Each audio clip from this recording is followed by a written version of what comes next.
Ayan, hello students.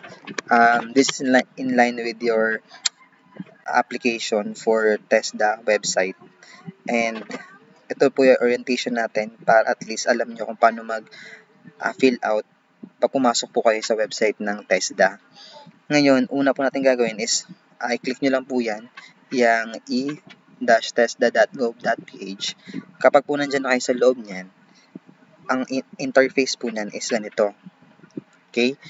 Ngayon, sa upper right corner po, may makita po kayo dyan na login. Ayan siya.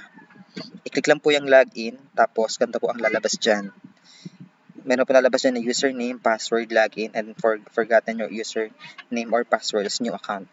Pakiclick po dyan yung new account. Pagka-click po ng new account, ito po yung lalabas na interface.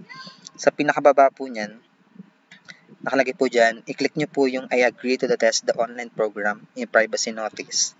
Pagka-click po niyan, ganda pong lalabas dyan. Ipaki-fill out naman po lahat ng informations ninyo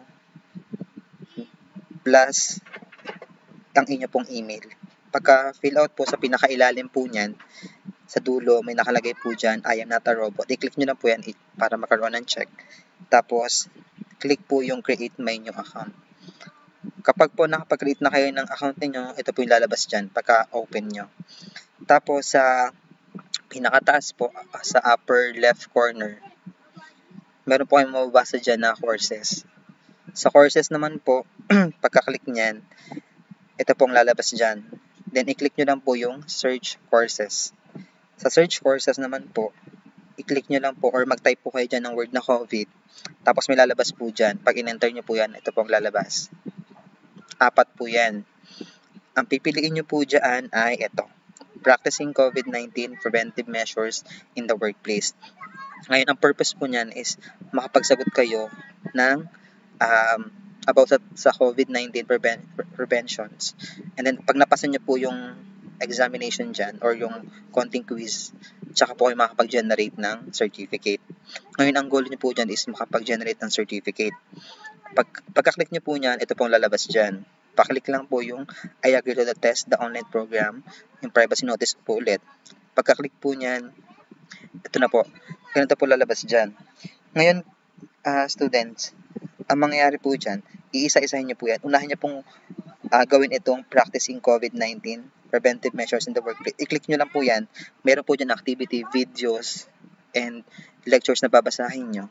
Pero kung alam nyo na po yung mga preventions sa COVID-19, pwede nyo na pong skip yan, idire-diretso nyo lang tapos i-done. Tapos kailangan po mag-appear dyan na done and complete the activity. Next po nyan, pag nabasa nyo na lahat ng preventions about sa COVID-19, proceed po kayo sa summative assessment. Ngayon, sa summative assessment po, meron po dyan 35 items na multiple choice na exam. About lang yan siya sa prevention ng COVID-19. For example, ilang bang meters ang social distancing, di ba 1 meter, ganyan. Ano ba kailangan suotin, face mask, ganyan.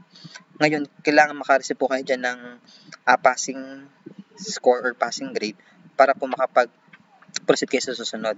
Kapag po nakapasa na kayo doon, yun po ay 35 items lang. Ang next na po na gagawin nyo ay, ayan, lalabas po dyan yung certificate of completion. Kapag po meron na kayo niyan at nakapasa na kayo na 80%, click nyo lang po yung certificate of completion, then bigyan nyo po yung inyong certificate, tapos i-download nyo po siya. Bali, ito po class yung inyong magiging certificate. Yan. Yan po yung kailangan ko para sa inyo, para sa application nyo sa TESDA.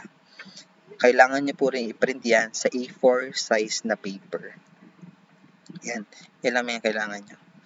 Yan lang, and thank you.